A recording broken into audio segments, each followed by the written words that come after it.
Everyone, welcome back to my channel. तो आज हम करेंगे पॉलिटी के डीपीएसपी यानी कि directive principles of state policy. तो लास्ट वीडियो में मैंने आपको डिटेल में बता दिया था कि directive principle of state policy के बारे में कि ये पार्ट 4 में आते हैं हमारे कॉन्स्टिट्यूशन के, और इसमें जो आर्टिकल्स आते हैं आर्टिकल 36 to 51, ठीक है। और ये 3 प्रिंसिपल्स के ऊपर बेस्ड है: socialistic principle, Gandhian principle and liberal intellectual principles. आज हम वो आर्टिकल करने वाले हैं जो सोशलिस्टिक प्रिंसिपल्स के ऊपर बेस्ड हैं, ठीक है, जो यानी कि इनइक्वालिटी को क्या करते हैं, मिनिमाइज करते हैं, सोशलिज्म के ऊपर, सोशलिज्म की आइडियोलॉजी को जो फॉलो करते हैं, ठीक है। तो आज हम सोशलिस्टिक प्रिंसिपल्स करेंगे। और देखो, आर्टिकल 36 एंड 37 के बारे में मैंने आपको बताया था कि 36 आर्टिकल जो है उसमें स्टेट की डेफिनेशन दी गई, जो हमने आर्टिकल 12 में किया था जब हमने फंडामेंटल राइट्स किए थे, ठीक है। और आर्टिकल 37 में क्या बोला गया कि डायरेक्टिव प्रिंसिपल जो हैं वो नॉन जस्टिशिएबल हैं, ठीक है। इनकी वायलेशन पे आप कोर्ट नहीं जा सकते, जबकि फंडामेंटल राइट्स की वायलेशन पे आप कोर्ट जा सकते हो। और एक दूसरी चीज़ मैंने आपको क्या बताई थी, they are not legally enforceable by the courts for their violation. अब देखो, डायरेक्टिव प्रिंसिपल्स की वायलेशन पे आप कोर्ट नहीं जा सकते और कोर्ट इनको एनफोर्स नहीं करवा सकता। स्टेट चाहे तो इनको फॉलो कर सकती है, जब भी वो कोई किसी लॉ की फॉर्मेशन करेगी तो इन प्रिंसिपल्स को अप्लाई कर सकती है। अगर स्टेट ना चाहे तो इनको ना भी फॉलो करे, ठीक है। तो चलिए स्टार्ट करते हैं आर्टिकल 38 से। देखिए, आर्टिकल 38 जो है वो सोशलिस्टिक प्रिंसिपल के ऊपर बेस्ड है, और इसमें क्या बोला गया, to promote the welfare of the people by securing a social order through justice, social, economic and political, and to minimize inequalities in income, status, facilities and opportunities. तो देखो, आर्टिकल 38 में बेसिकली किसकी बात की गई, लोगों के वेलफेयर की बात की गई। वेलफेयर प्रमोट किया जाएगा, किसको, वेलफेयर ऑफ द पीपल को। और कैसे, by securing a social order, मतलब सोशल स्टेबिलिटी मेंटेन करना पड़ेगी थ्रू जस्टिस, यानी कि जस्टिस जो है वो इक्वल जस्टिस मिलना चाहिए सभी लोगों को, चाहे वो सोशल लेवल पे हो, इकोनॉमिक लेवल पे हो या पॉलिटिकल लेवल पे हो। अब सोशल लेवल पे कैसे प्रोवाइड किया जाएगा और इनइक्वालिटी को कैसे मिनिमाइज किया जाएगा। तो देखो, सोशल लेवल पे जो, जैसे मान लीजिए बैकवर्ड क्लासेस हैं, उनके साथ बहुत एक्सप्लॉयटेशन होती है, तो बैकवर्ड क्लासेस की अपलिफ्टमेंट अगर स्टेट चाहे तो वो कर सकती है। उनके लिए जैसे रिजर्वेशन जो है वो स्टार्ट की हुई है गवर्नमेंट ने, तो क्यों, ताकि सोशल इक्वालिटी आ पाए, सोशल स्टेबिलिटी आ जाए हमारे कंट्री में, ठीक है। इकोनॉमिक स्टेबिलिटी कैसे आएगी, इक्वालिटी कैसे आएगी, जैसे कोई वीकर सेक्शन है सोसाइटी के, उन वीकर सेक्शन की अपलिफ्टमेंट के लिए कोई प्रोविजन बना सकती है स्टेट, ठीक है।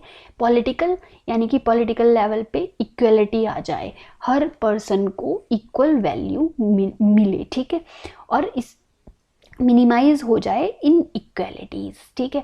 और चाहे वो इनकम से रिलेटेड हो इनइक्वालिटीज, चाहे वो स्टेटस से रिलेटेड हो या अपॉर्चुनिटीज से रिलेटेड हो, इक्वल अपॉर्चुनिटी मिलनी चाहिए हर पर्सन को अपनी कैपेबिलिटी के अकॉर्डिंग, ठीक है।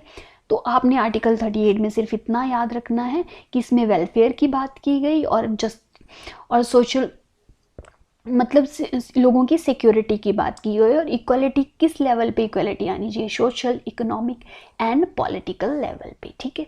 अब देखते हैं आर्टिकल 39। आर्टिकल 39 सिक्योर करता है सिटीजन को और उनको राइट देता है, right to educate means of livelihood for all citizen. देखो, हर पर्सन की अपनी बेसिक नेसेसिटीज़ होती हैं, यानी कि डेली की कुछ नीड्स होती हैं पर्सन की, अपनी आजीविका चलाने के लिए कुछ डेली नीड्स होती हैं। तो ये हर पर्सन का राइट है कि वो उनको अपनी डेली नीड्स जो हैं वो अपनी फुलफिल करें, ठीक है। अब उनकी डेली नीड्स फुलफिल सिटीजन की कैसे होंगी, वो स्टेट जो है इसके रिलेटेड भी प्रोविजंस बना सकता है कि जो पर्सन इतने कैपेबल नहीं हैं उनके लिए वो अपनी कैसी डेली नीड्स को जो है वो फुलफिल करें, ठीक है। Equitable distribution of material resources of the community for the common good.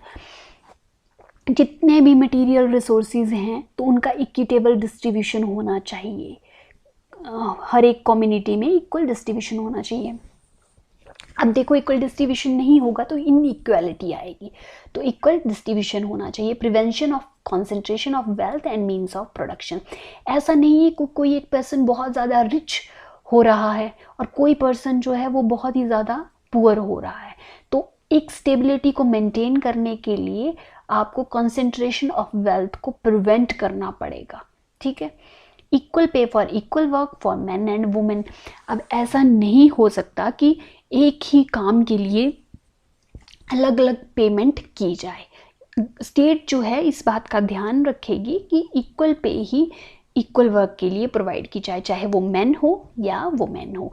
मान लीजिए कोई वुमेन है वो टीचर है, कोई मैन है वो भी टीचर है, तो ऐसा नहीं है कि आप मैन को ज़्यादा पे करो और वुमेन को कम पे करो, ठीक है। नेक्स्ट देखिए, preservation of the health and strength of workers and children against forcible abuse, ठीक है। ऐसे बच्चे भी होते हैं जिनका अब्यूज़ किया जाता है, तो उनकी प्रिजर्वेशन के लिए, उनकी हेल्थ को प्रोटेक्ट करने के लिए वर्कर्स का भी जो है वो अब्यूज़ किया जाता है, तो उनकी हेल्थ को की प्रिजर्वेशन के लिए कोई ऐसे लॉज बना सकती है गवर्नमेंट कि इनका अब्यूज़ ना हो, ठीक है। Opportunities for the healthy development of children.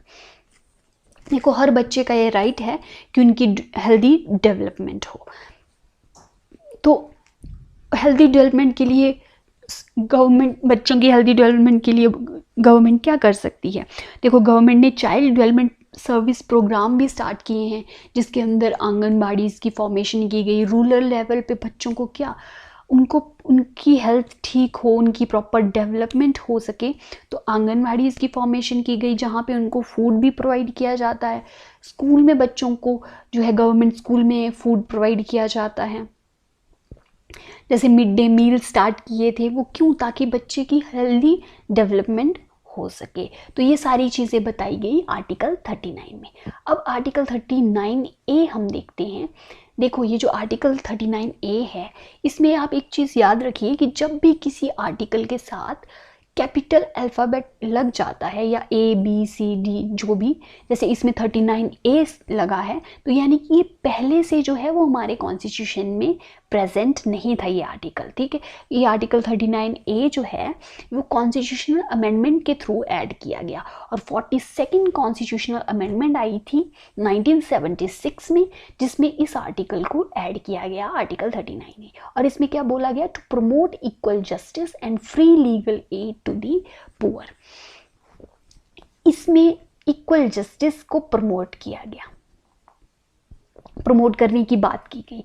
अब देखो फ्री लीग, और ये पॉइंट आप जरूर याद रखिए, free legal aid to the poor.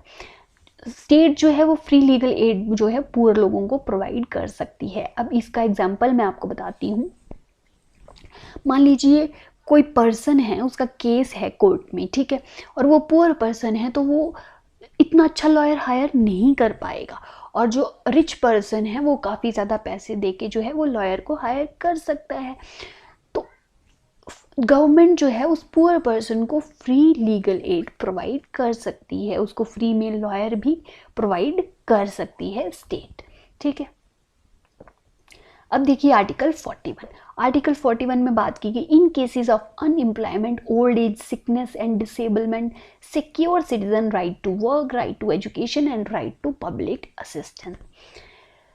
इसको देखो इस तरीके से आप समझिए, जो ओल्ड एज पर्सन्स होते हैं, जो जिनकी एज 50-60 से अबव होती है, जो जॉब नहीं कर सकते, जिनके पास इनकम का कोई सोर्स नहीं होता, कोई पर्सन है वो बहुत बीमार है और उसके घर में कोई भी कमाने वाला नहीं है, ठीक है, कोई डिसेबल्ड पर्सन है, ठीक है, जो, तो उनको भी ये राइट है जॉब करने का, एजुकेशन का भी उनको राइट है, ठीक है। और अगर ये जॉब ना करें और तो इनको राइट है पब्लिक असिस्टेंस का, यानी कि उनको गवर्नमेंट एड प्रोवाइड कर सकती है। जैसे देखो पेंशन स्कीम स्टार्ट की है ओल्ड एज पर्सन के लिए गवर्नमेंट ने, कि जिनकी एज 80, 70 या 80 से अबव है, तो उनको क्या पेंशन प्रोवाइड की जाएगी बाय गवर्नमेंट। तो क्यों? क्योंकि उनके पास अपनी बेसिक नेसेसिटीज़ को पूरा करने के लिए कोई इनकम का सोर्स नहीं है। तो इसलिए जो है वो स्टेट ने क्या कुछ प्रोविजंस बनाए हैं इन लोगों के लिए जो अनएम्प्लॉयड हैं, जिनके पास कोई जॉब नहीं है, ओल्ड एज पर्सन है, बीमार पर्सन है या डिसेबल पर्सन है। अब देखिए article 42, to make provision for, देखो हमने 40 पहले हमने किया आर्टिकल 41, ठीक है, हमने 40 आर्टिकल नहीं किया क्योंकि जो आर्टिकल 40 है वो गांधीयन प्रिंसिपल के ऊपर बेस्ड है। जब हम गांधीयन प्रिंसिपल्स करेंगे ना तब हम आर्टिकल 40 करेंगे, ठीक है। आर्टिकल 42 देखिए, to make provision for just and human conditions of work and maternity relief. देखो गवर्नमेंट जो है उनसे रिलेटेड प्रोविजंस बना सकती है। मान लीजिए कोई पर्सन है जिसको बहुत ज़रूरत है, इसको ऐसे समझिए, मान लीजिए किसी पर्सन को ज़रूरत है छुट्टी की, ठीक है, उसकी कंडीशन ठीक नहीं है, तो उस केस में मतलब स्टेट को सहानुभूति दिखाना पड़ेगी। ऐसा नहीं है कि कोई पर्सन बहुत ज़्यादा उसकी कंडीशन ठीक नहीं है तो उसको जॉब से निकाल दिया जाए या उसको पे जो है कट कर ली जाए। उस कंडीशन में प्रोविज़न स्टेट बना सकती है और मैटरनिटी रिलीफ से रिलेटेड भी प्रोविज़न स्टेट बना सकती है। जैसे कोई वुमेन है वो प्रेग्नेंट है तो उसको टाइम पीरियड बताया जा सकता है कि इतने टाइम पीरियड के लिए वो छुट्टी ले सकती है। जैसे इंडिया में भी ये प्रोविज़न है कि 6 मंथ की मैटरनिटी लीव जो है वो दी जाती है वुमेन्स को 6 मंथ के लिए, ठीक है, और इस टाइम पीरियड में उनकी पे भी कट नहीं की जाती, उनको फुल पे किया जाता है। तो ऐसे प्रोविज़न भी कौन बनाएगा? स्टेट बनाएगा। अब अगर देखो स्टेट के पास एड होंगे, फंड्स होंगे, तभी तो स्टेट इन प्रिंसिपल्स को फॉलो कर सकती है। अगर स्टेट के पास इतना अमाउंट में मनी पैसा नहीं है तो फिर स्टेट जो है वो लोगों के वेलफेयर के बारे में कैसे प्रोविज़न बनाएगी, लोगों की इक्वलिटी के बारे में कैसे जो है सोचेगी स्टेट, ठीक है। अगर स्टेट के पास पैसा होगा, एड होंगे, फंड्स होंगे सॉरी, तो तभी तो वो ये प्रोविजंस को, इनको प्रिंसिपल्स को फॉलो कर सकती है। अब देखिए आर्टिकल 43 जो कि ये भी इंक्लूड है किसके अंदर? सोशलिस्टिक प्रिंसिपल के अंदर। तो आर्टिकल 43 बोलता है to secure a living wage, a decent standard of living and social and cultural opportunities for all workers. देखो जितने भी वर्कर्स हैं उनके लिविंग वेज यानी कि उनको अपनी बेसिक नेसेसिटीज़ को फुलफिल करने के लिए जितनी भी इनकम की ज़रूरत है उतनी तो एटलीस्ट उनको इनकम मिलनी चाहिए। आर्टिकल 43 में यही, यानी कि एक डिसेंट स्टैंडर्ड ऑफ लिविंग होना चाहिए हर एक पर्सन का, ठीक है, और उसको सोशल एंड कल्चरल अपॉर्चुनिटीज़ भी मिलनी चाहिए। अब लिविंग वेज जैसे वर्कर्स का कितना मिनिमम वेज होना चाहिए वो कौन डिसाइड करता है? वो स्टेट्स डिसाइड करती है। तो देखो स्टेट ये डिसाइड कर सकती है कि वर्कर्स को मिनिमम कितना वेज मिलना चाहिए जिससे कि वो अपना नॉर्मल लाइफ जो है वो चला सकें, ठीक है। अब आर्टिकल 43A देखिए, जिसको 42nd कॉन्स्टिट्यूशनल अमेंडमेंट एक्ट 1972 के थ्रू जो है वो ऐड किया गया था हमारे कॉन्स्टिट्यूशन में। अब आर्टिकल 43A क्या बोलता है? To take steps to secure the participation of workers in the management of industries. देखो आर्टिकल 43A में बात की गई पार्टिसिपेशन ऑफ वर्कर्स की in the management of industry में। इसको एक एग्जांपल के थ्रू आप समझिए। मान लीजिए कोई कंपनी है या कोई इंडस्ट्री है जहाँ पे वर्कर्स जो हैं वो काम करते हैं। अब उन वर्कर्स को क्या बेनिफिट दिए जाएंगे, ठीक है, उनकी कितनी पेमेंट, मिनिमम पेमेंट होनी चाहिए, कितनी नहीं, इंडस्ट्री में जो वर्कर्स काम करते हैं, ठीक है, उनको क्या बेनिफिट, तो उनके रिलेटेड स्टेप्स जो है वो ले सकती है स्टेट। उनके रिलेटेड लॉज, उनसे रिलेटेड प्रोविजंस बना सकती है स्टेट, ठीक है। To take steps to secure the participation of workers in the, ताकि उनको एक सिक्योरिटी मिल सके, ठीक है, वहाँ पे काम करने की। अब तो आर्टिकल 47 देखिए, आर्टिकल 47 बोलता है to raise the level of nutrition and standard of living of people and to improve public health. देखो आर्टिकल 47 में ये बिल्कुल सिंपल आर्टिकल है, इसमें सिर्फ बात की गई कि स्टेट की ये ड्यूटी है कि वो रेज करे, क्या, लेवल ऑफ न्यूट्रिशन रेज करे और स्टैंडर्ड ऑफ लिविंग को इम्प्रूव करे और इम्प्रूव करे पब्लिक हेल्थ को। ठीक है, अब इसके लिए स्टेट बहुत सारे प्रोविजंस बना सकती है, जो बच्चों के बेनिफिट के लिए, लोगों के बेनिफिट के लिए। ठीक है, जो बच्चे माल न्यूट्रिशन से ग्रसित हैं उनके लिए कुछ वो बना सकती है, लॉज बना सकती है, ताकि स्टैंडर्ड ऑफ लिविंग जो है वो लोगों का इंक्रीज हो। जो इंटॉक्सिकेंट्स हैं, ऐसे ड्रग्स हैं, उनकी बैन कर सकती है स्टेट, ताकि लोगों की हेल्थ को क्या किया जाए, इम्प्रूव किया जाए। तो यही आर्टिकल 47 में बोला गया। तो देखो हम 8 आर्टिकल कर चुके हैं इसके अंडर, सोशलिस्टिक प्रिंसिपल के अंडर। कौन कौन से आर्टिकल हमने कर लिए हैं सोशलिस्टिक प्रिंसिपल के अंदर? आर्टिकल 38, 39, 39A, 41 आर्टिकल हमने कर लिया है, 42 हमने कर लिया है, 43 हमने कर लिया, 43A कर लिया एंड 47 कर लिया। तो ये 8 आर्टिकल हम कर चुके हैं। अब नेक्स्ट वीडियो में हम देखेंगे गांधीयन प्रिंसिपल्स के ऊपर based articles. So I hope कि आपको वीडियो अच्छी लगे तो वीडियो को लाइक शेयर ज़रूर करिए और मेरे चैनल को सब्सक्राइब करिए। मिलते हैं फिर नेक्स्ट वीडियो में। Till then take care.